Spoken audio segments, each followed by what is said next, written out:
നമ്മളുടെ ഓപ്പൺ ജീപ്പായതുകൊണ്ട് ഒരുപാട് അഡ്വാൻറ്റേജസ് ഉണ്ട്. കണ്ടില്ലേ, എനിക്കിങ്ങനെ നിന്നുകൊണ്ട് തന്നെ യാത്ര മുന്നോട്ട് പോകാം.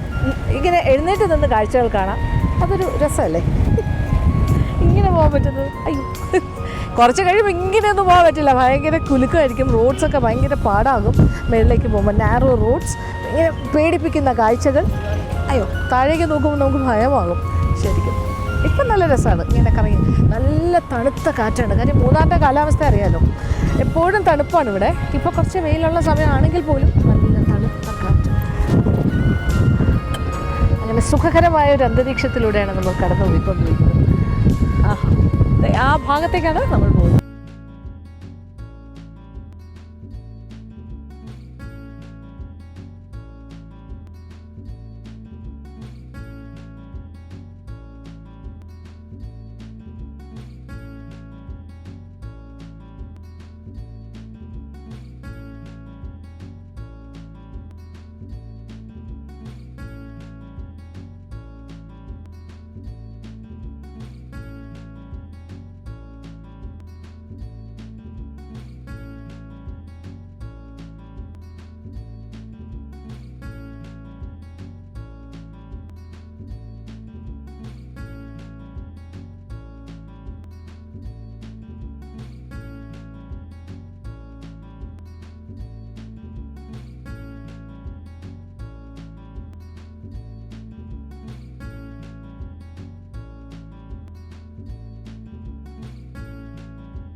എന്തായാലും ഈ ഒരു യാത്ര ഒരു പ്രത്യേകതര യാത്രയാണ്. നമ്മൾ ഇതുപോലെയുള്ള ഒരുപാട് റോഡുകളിലൂടെയൊക്കെ സഞ്ചരിച്ചിട്ടുണ്ട്.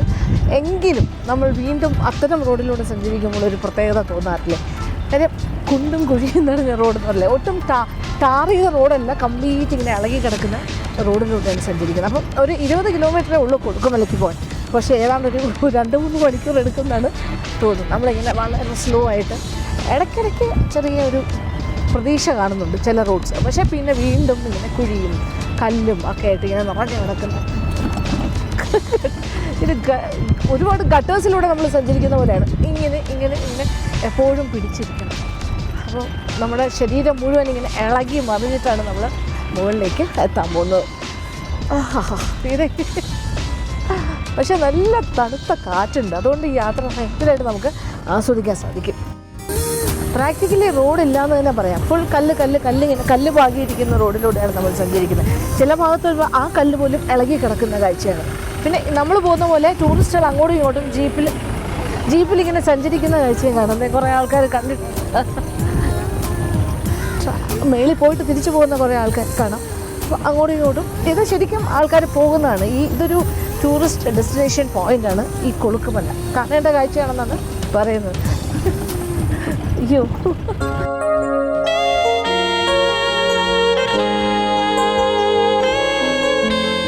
ഇത് ഭയങ്കര രസമാണ്. നമ്മളിങ്ങനെ തുള്ളി പോകുന്നില്ല, ഇങ്ങനെ കുലുക്കി ഈ റോഡെന്ന് പറഞ്ഞാൽ റോഡിൻ്റെ നമ്മളിങ്ങനെ വെള്ളിലേക്ക് പോയിക്കൊണ്ടിരിക്കുകയാണ്. ഇത് ദൈവം, ഞാനൊരു വാഷിംഗ് മെഷീൻ്റെ അകത്തകപ്പെട്ട ഒരവസ്ഥയിലാണ്. ഇങ്ങനെ ചേണ്ടായിക്കൊണ്ടിരിക്കുകയാണ്. പിന്നെ ഏതെങ്കിലും ഓപ്പോസിറ്റ് ഒരു ജീപ്പ് വരികയാണെങ്കിൽ നമ്മൾ ശരിക്കും ഒരു വൺ വേ പോലെയാണ്, നന്നായിട്ട് ഒതുക്കി കൊടുക്കണം. ഏതെങ്കിലും ഒരു ജീപ്പ് ഒരു സൈഡിലേക്ക് മാറിയാലേ അടുത്ത ജീപ്പിന് പോകാൻ സാധിക്കുള്ളൂ.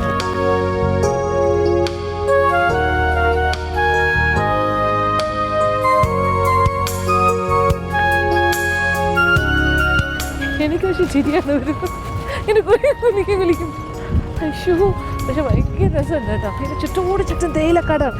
കംപ്ലീറ്റ് മൗണ്ടൻസ് ആൻഡ് വാലീസ് എന്ന് പറഞ്ഞ പോലെ സത്യത്തിൽ സംസാരിക്കുന്ന പോലും പറ്റാത്ത അവസ്ഥയാണ് ഇവിടെ. ഇങ്ങനെ ഈ ജേർക്കെല്ലാം നിങ്ങൾ കാണുന്നുണ്ടല്ലോ, ഇങ്ങനെ ഭയങ്കര ഒരു മൂവ്മെൻറ്റ്. അത് ഈ വാഹനത്തിൻ്റെ മൂവ്മെൻറ്റാണ്. അതനുസരിച്ചിട്ടാണ് ഞാനിങ്ങനെ കുലുങ്ങിക്കൊണ്ടേയിരിക്കുന്നു. അയ്യോ,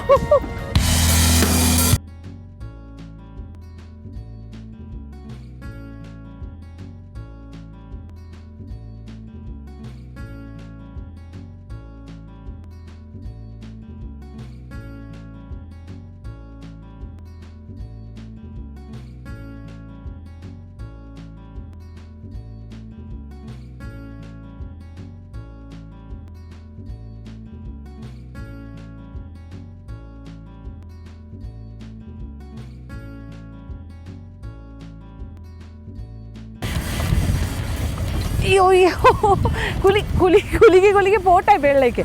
പക്ഷേ ചുറ്റും നോക്കുക, എന്തൊരു ബ്യൂട്ടിഫുൾ സൈറ്റാണ്, കണ്ടില്ലേ? ഇങ്ങനെ കാണുന്ന കാഴ്ച മനോഹരമായ ദൃശ്യഭംഗിയാണിത്. കംപ്ലീറ്റ് തേയിലക്കാടാണ് ചുറ്റും ബ്യൂട്ടിഫുൾ. ഏറ്റവും മേളിലായിട്ട് യൂക്കാലി തോട്ടം ഒക്കെ ഉണ്ട്.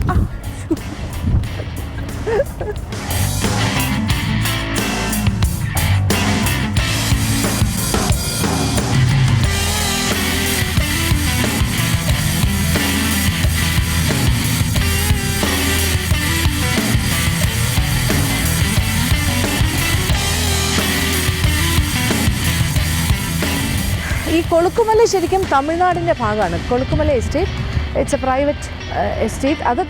ഇത് തമിഴ്നാടാണ്. നമ്മൾ കേരളത്തിലൂടെ സഞ്ചരിച്ചപ്പോൾ തമിഴ്നാട്ടിലെത്തിയിട്ടുമാണ്.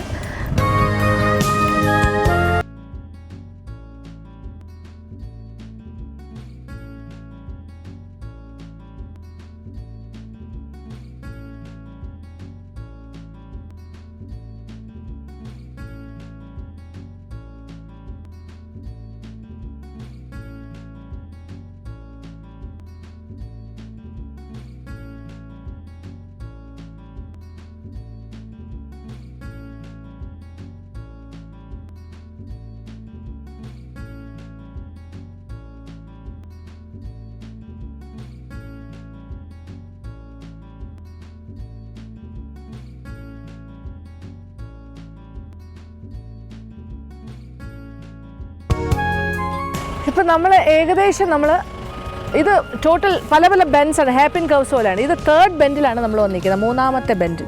ടോട്ടൽ 11 ബെൻസ് ഉണ്ടെന്നാണ് പറഞ്ഞത്, 11 കേർവ്സ്. ഇങ്ങനെ കയറി പോകണം. നമ്മൾ മുകളിലേക്കുള്ള യാത്രയിലാണ്. നമ്മളിങ്ങനെ താഴ്വാരങ്ങൾ പിന്നിട്ട് മുകളിലേക്ക് പോവാണ്. മുന്നോട്ടുള്ള ജൈത്രയാത്ര തുടരുകയാണ് നമ്മുടെ ഈ ടേണിംഗ് മെഷീനിൽ. ജീപ്പ് യാത്ര വളരെ രസകരമാണ്. എന്തായാലും ശരീരം മൊത്തം വേനയായിരിക്കും നമ്മൾ തിരിച്ചെത്തുമ്പോൾ. നോക്കൂ, ബാക്കിലോട്ട് നോക്കൂ, ആ കാണുന്നതൊക്കെ യൂക്കാലി തോട്ടങ്ങളാണ്. അത് യൂക്കാലിപ്റ്റസ്. പിന്നെ ഇതെല്ലാം തേയില. എത്ര ഇങ്ങനെ മൗണ്ട്സാണ്, ഇങ്ങനെ മൗണ്ടൻസ് എന്ന് പറഞ്ഞാൽ ഇങ്ങനെ ചെറിയ കുന്നുകളാണ്. അതിലൂടെ ഇങ്ങനെ നമ്മൾ കടന്ന് മുകളിലേക്ക് പോകുന്നു. ഒരു ഹൈ എലിവേഷനിലേക്കാണ് കയറാൻ പോകുന്നത്. അപ്പോൾ ഇനിയും യാത്ര തുടരാം. ഇടയ്ക്കിടയ്ക്ക് ഞാൻ ജീപ്പ് നിർത്തി വീണ്ടും ഇങ്ങനെ ചുറ്റും വീക്ഷിച്ച് ആ ഭംഗിയെല്ലാം ആസ്വദിച്ച് കണ്ണിന് ഏറ്റവും കുളിർമ നൽകുന്ന കാഴ്ചയാണ് പച്ചപ്പ്, ഗ്രീൻ എന്ന് പറയുന്ന നിറം. അത് പ്രത്യേകിച്ച് ഇങ്ങനെ ഹൈ റേഞ്ചസിലെല്ലാം വന്നാൽ തേയിലത്തോട്ടങ്ങളുടെ ഇടയിൽ നിൽക്കുമ്പോൾ മനോഹരമാണ് ആ കാഴ്ച. ഒരു കൂൾ ഫീലിംഗ് ആണ്.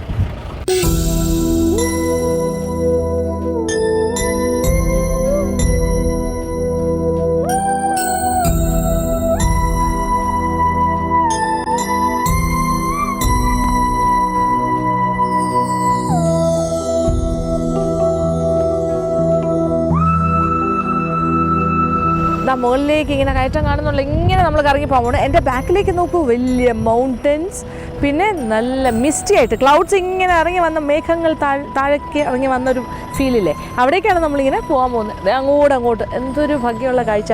നല്ല ബ്ലൂ സ്കൈ, വൈറ്റ് കളറിലെ മിസ്റ്റ്, മനോഹരമായ പച്ചപ്പ്, തേയിലയുടെ അങ്ങനെ കുറേ കാഴ്ചകൾ.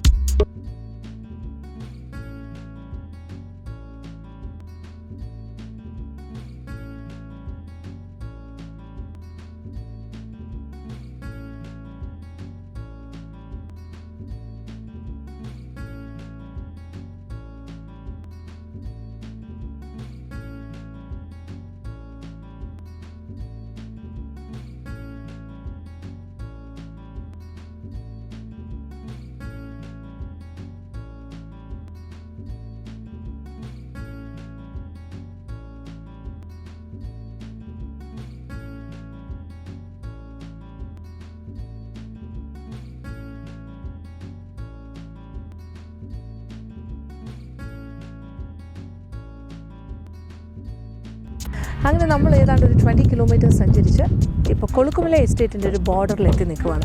ഇനി മുന്നോട്ടുള്ള യാത്ര ഒരു 2 കിലോമീറ്റേഴ്സാണ്. അത് ശരിക്കും എസ്റ്റേറ്റിലെ ഫാക്ടറി ഏരിയയിലെത്താനാണ്. അപ്പോൾ ഇതൊരു ബോർഡർ ഏരിയ എന്ന് വേണമെങ്കിൽ പറയാം. കാര്യം ഇതുവരെ നമ്മൾ സഞ്ചരിച്ചത് കേരളത്തിലൂടെ, ഇനി നമ്മൾ കടന്ന് പോകാൻ പോകുന്ന വഴി തമിഴ്നാട്. കാര്യം കൊളുക്കുമല എസ്റ്റേറ്റ് തമിഴ്നാടിൻ്റെ ഭാഗമാണ്. ഇപ്പോൾ നിൽക്കുന്ന ഒരു ഓൾട്ടിറ്റ്യൂഡ് എന്ന് പറയുന്നത് 7130 ഫീറ്റ്, 7130 അടി പൊക്കത്തിലാണ് ഞാനിപ്പോൾ നിൽക്കുന്നത്. ഇതിൻ്റെ ഒരു ഭംഗി എത്ര പറഞ്ഞാലും മതിയാവില്ല. കാര്യം ഇപ്പോൾ വന്ന സമയം ഏകദേശം വൈകുന്നേരമാണ്.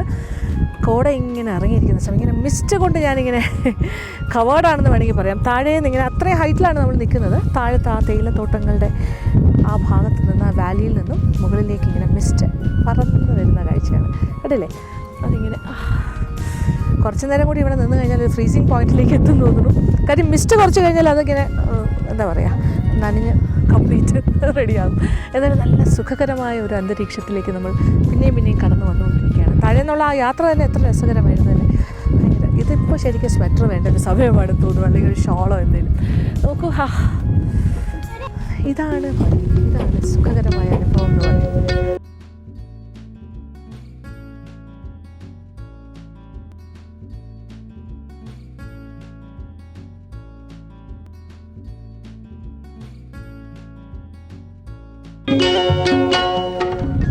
ഇങ്ങനെ ഈ തേയിലക്കാടുകളുടെ ഇടയിലൂടെ ഇങ്ങനെ മിസ്റ്റ് ഇങ്ങനെ വന്നിട്ട് ശരിക്കും ഈ മരത്തിലൊക്കെ തട്ടി ആ മിസ്റ്റ് വെള്ളമായി മാറി ഈ നനഞ്ഞ ഒരു പ്രതീതിയാണ്. ഒരു മഴ പെയ്ത മാതിരിയുണ്ട്. ഈ മരത്തിലെല്ലാം ഇങ്ങനെ വെള്ളമൊക്കെ നനഞ്ഞ് മഴയിൽ കുതിർന്ന് നിൽക്കുന്ന മരം പോലെയാണ് മിസ്റ്റ് തട്ടി ഈ മരങ്ങളെല്ലാം നനഞ്ഞിങ്ങനെ നിൽക്കുന്നു.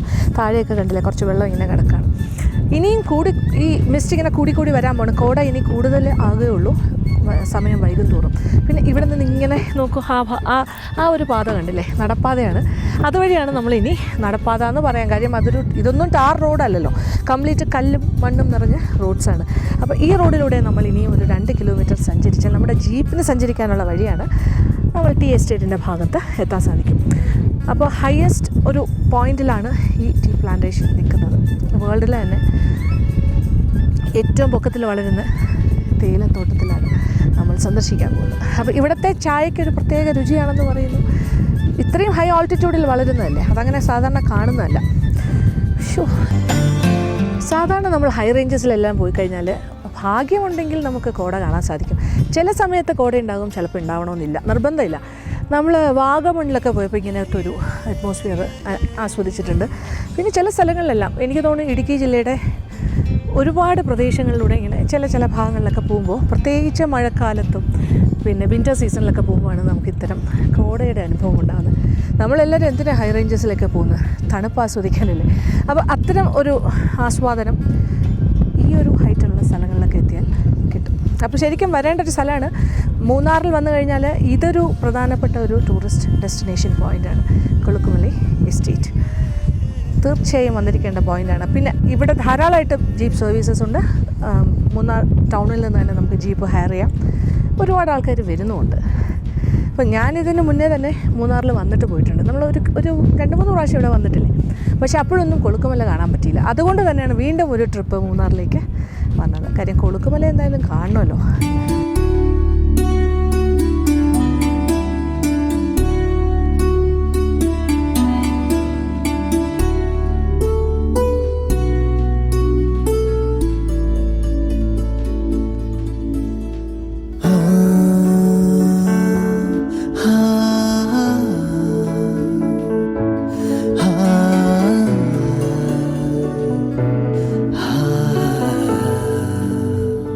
കോട ഇങ്ങനെ നമ്മളെ തഴുകി പോകുന്നു. നല്ല തണുത്ത കാറ്റ്, സുഖകരമായ ഒരു അന്തരീക്ഷം. എത്ര നേരം വേണമെങ്കിൽ നമുക്ക് ഇവിടെ നിൽക്കാൻ സാധിക്കും. നല്ല തണുത്ത് വിറച്ച്